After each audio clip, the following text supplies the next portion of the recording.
Good evening बच्चों। आज है हमारा केमिकल काइनेटिक्स का लेक्चर नंबर 3। लेक्चर नंबर 2 तक मैं अपलोड कर चुका हूँ। ठीक है, तो लेक्चर नंबर 3 हम स्टार्ट कर रहे हैं। जो लेक्चर नंबर 3 होगा उसमें हम स्टार्ट करेंगे first order kinetics. First order kinetics यानी कि फर्स्ट ऑर्डर रिएक्शन के लिए मेरे को डेरिवेशन बताना और फाइनल इक्वेशन क्या होगी वो बतानी है। ठीक है, ये तुम्हारा डिफरेंशियल होगा।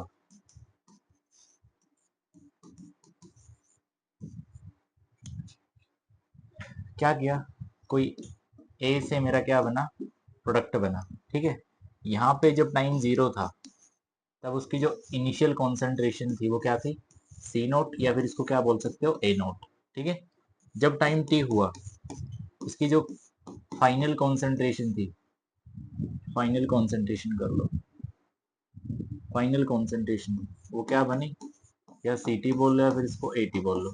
ठीक है, मैं ए टी या फिर ए नोट इसलिए बता रहा हूँ क्योंकि बुक्स में ए नोट ए टी की फॉर्म में भी आ सकता है, लेकिन दोनों की फॉर्म में बता दूंगा मैं। ठीक है, यहाँ से स्टार्ट करते हैं। जैसा कि हमें पता है आर किसके इक्वल है, अगर रेट लो की फॉर्म में लिखूं मैं, के इंटू में कॉन्सेंट्रेशन ऑफ ए, इसकी पावर 1 बनी क्योंकि फर्स्ट ऑर्डर काइनेटिक्स हम पढ़ रहे हैं। ठीक है, अब मेरे को क्या करना है, डिफरेंशिएशन करना है। रेट ऑफ रिएक्शन किसकी फॉर्म में होगा, minus of D A upon D T, क्योंकि रिएक्टेंट है कॉन्सेंट्रेशन घटेगी इधर के, और क्या कॉन्सेंट्रेशन ऑफ ए की पावर 1। ठीक है, मैं क्या करूं, इसको उधर ले जाऊं, तो minus of D A upon A. अब देखो यहाँ पे मैं 1 लगाऊं या ना लगाऊं, बात बराबर है। क्यों, क्योंकि मैं फर्स्ट ऑर्डर काइनेटिक्स पढ़ रहा हूँ, और अगर इसकी स्टोक्योमेट्री देखूं तो क्या होगी, 1 होगी। यानी कि स्टोक्योमेट्री से डिवाइड करते हैं, अगर हम क्या लिख रहे हैं, रेट ऑफ डिसअपियरेंस लिख रहे हैं या फिर रेट ऑफ अपीयरेंस लिख रहे हैं, तो इसमें 1 लिखो या ना लिखूं कोई फर्क नहीं पड़ेगा। उधर क्या बना, के टी बना। ठीक है, माइनस साइन को उधर मैं शिफ्ट कर देता हूँ, तो मेरा क्या बना, minus of D upon D T. अब माइनस को मैं उधर लेके जा रहा हूँ, इसको कर दो प्लस, इधर बना माइनस ऑफ के टी। ठीक है, अब इसका कर दो इंटीग्रेशन, मैं इधर लिख रहा हूँ integration on both side, integration on both sides, दोनों साइड इंटीग्रेशन कर दो। Integration of D upon A is equals to integration of minus of K into T. देखो मैंने कांस्टेंट टर्म है के उसको बाहर लिया क्योंकि कांस्टेंट टर्म का इंटीग्रेशन नहीं होता है। ठीक है, अब यहाँ पे देखो लिमिट लगा दो, टाइम जीरो पे कॉन्सेंट्रेशन सी नोट थी, तो कॉन्सेंट्रेशन सी नोट से सी टी तक गई है, तो इसमें लिमिट लगा दो सी नोट से सी टी। टाइम कितना है, टाइम टी जीरो से कितना गया है, टाइम टी पर। ठीक है, अब यहाँ पे क्या, अब एक बात सुनो ध्यान से, मैं यहाँ पे एक बात बता रहा हूँ। देखो अगर मेरे को इंटीग्रेशन करवाना है किसका, डी एक्स अपॉन एक्स का, वो किसके इक्वल आता है, एल एन एक्स के। Similarly integration of D A upon A वो किसके इक्वल आएगा, एल एन ए के इक्वल। ठीक है, तो मैं वो वाली आइडेंटिटी यूज कर रहा हूँ, फिर वो वाला फॉर्मूला यूज कर रहा हूँ डिफरेंशिएशन का। तो यहाँ पे क्या बना, यहाँ पे बना तुम्हारा, ये देखो इंटीग्रेशन तो कितना है, एल एन ए, इसकी लिमिट क्या है, सी नोट से सी टी तक, सेम इसका integration minus of K, T की लिमिट कितनी है, टी जीरो से टाइम टी पर। ठीक है, अब क्या करूंगा मैं, upper limit minus lower limit, यानी कि L N C T minus L N C T minus L N C naught is equal to minus of T minus zero करूंगा तो टी आएगा, upper limit minus lower limit. अब इसको क्या लिख दिया, L N C T upon C naught is equal to minus of K T. ठीक है, यहाँ तक देखो। अब इसे नेक्स्ट हम चलेंगे, अगर यहाँ तक क्लियर हुआ तो इससे हम नेक्स्ट चल रहे हैं। इसे नेक्स्ट मैं यहीं पे बता देता हूँ, इसे नेक्स्ट में यहीं बता देता हूँ। रखो, अब ये क्या है, देखो इधर लिखा है L N C T upon C naught is equal to minus of K T. Minus sign को खत्म कर दूंगा, डिनोमिनेटर न्यूमिनेटर बनेगा, न्यूमिनेटर डिनोमिनेटर, बात सेम आ जाएगी। सी टी अपॉन, ये भाई सेम ही लिख दिया, अपोजिट कर दो, सी नोट अपॉन सी टी, क्या बना के टी। अब ये वाला रिजल्ट किस में आया, पॉजिटिव में आया, ठीक है। इसको तुम क्या लिख सकते हो, L N C naught minus L N C T किसके बराबर है, के टी के बराबर, ठीक है। या फिर तुम इसको क्या लिख सकते हो, एल एन, अगर सी नोट को ए नोट बोल रहे हो तो, और इसको ए टी बोल रहे हो तो किसके इक्वल है, के टी के इक्वल है, ठीक है। ये हमारा फाइनल रिजल्ट रहेगा, ये हमारा फाइनल रिजल्ट रहेगा, ठीक है। इसको चाहे ऐसे लिख लो, इसको चाहे ऐसे लिख लो, इसको चाहे ऐसे लिख लो। अब इसको एक फॉर्म में और यूज कर सकते हैं, क्या, मैं इसको क्या लिख सकता हूँ, इनिशियल कॉन्सेंट्रेशन मान लिया ए थी, ठीक है, और ए में से कुछ कॉन्सेंट्रेशन यूज हुई है, that is a minus x, ठीक है। तो वो किसके इक्वल आई, अपनी के टी के इक्वल। तो हम इसको इस फॉर्म में भी यूज कर सकते हैं, ये भी इंपॉर्टेंट है, और ये फाइनल वाली बनी। तो फर्स्ट ऑर्डर काइनेटिक्स के लिए जो फाइनल इक्वेशन थी ये थी, ठीक है। यहाँ तक नोट कर लेना। अब आगे चल रहे हैं हम कि हाफ लाइफ पीरियड मेरे को निकालना है।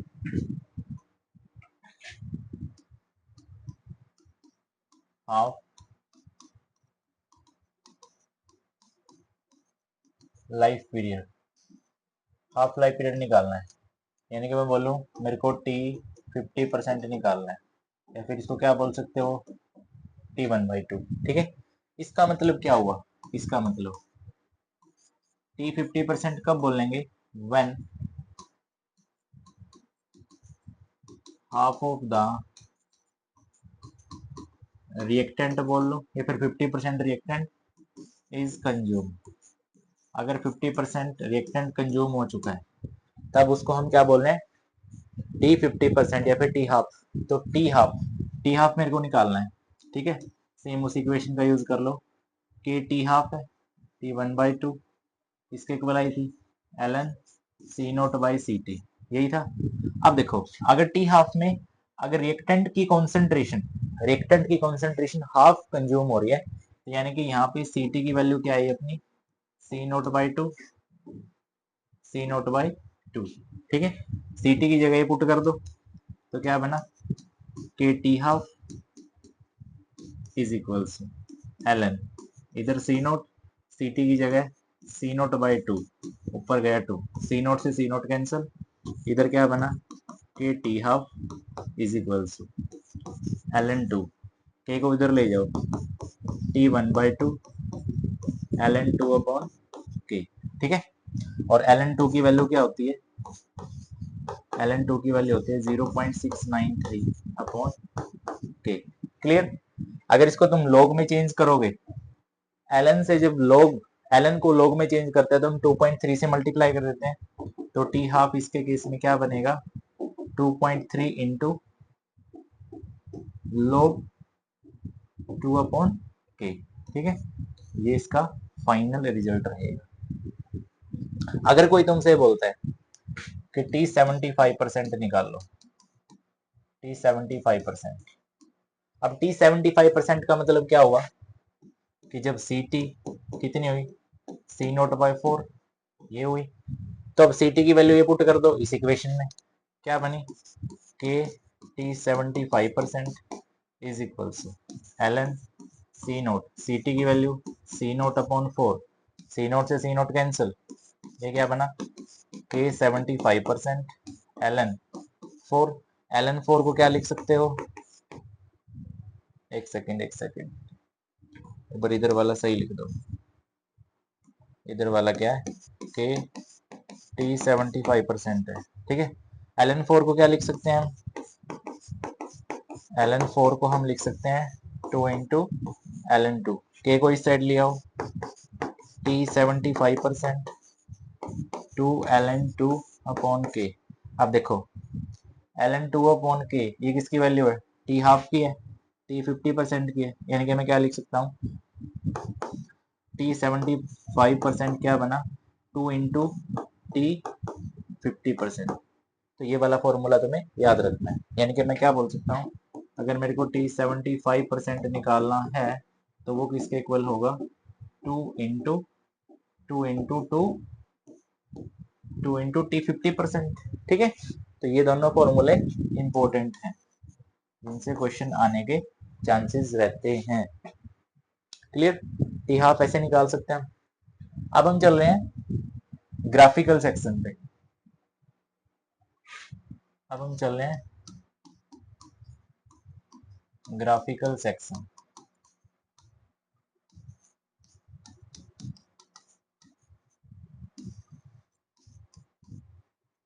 ग्राफिकल सेक्शन, जो first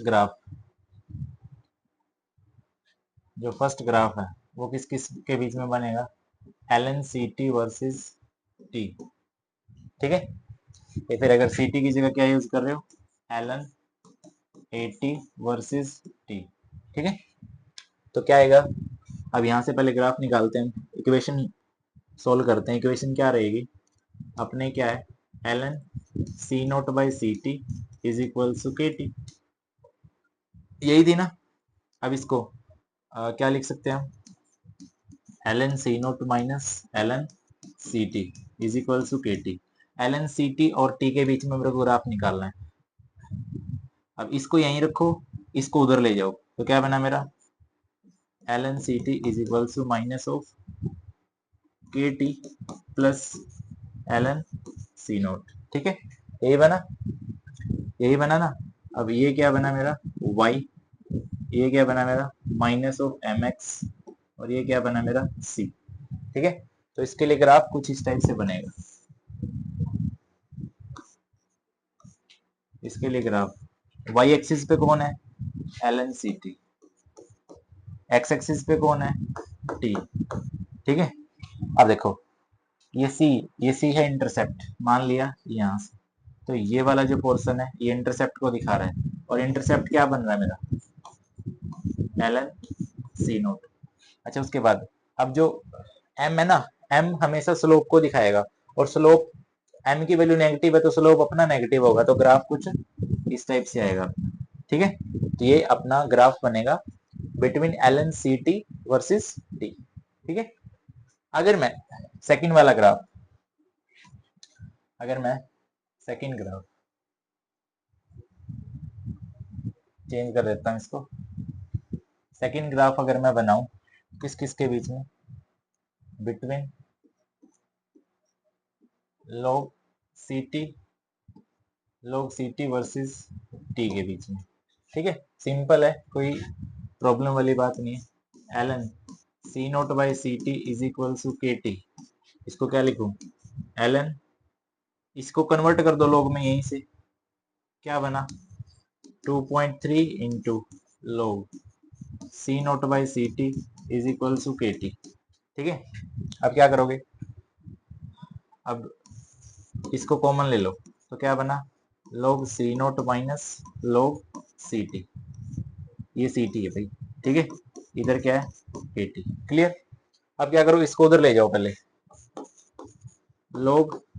log C naught minus log C T is equal K T upon क्या चला गया 2.3, ये खत्म।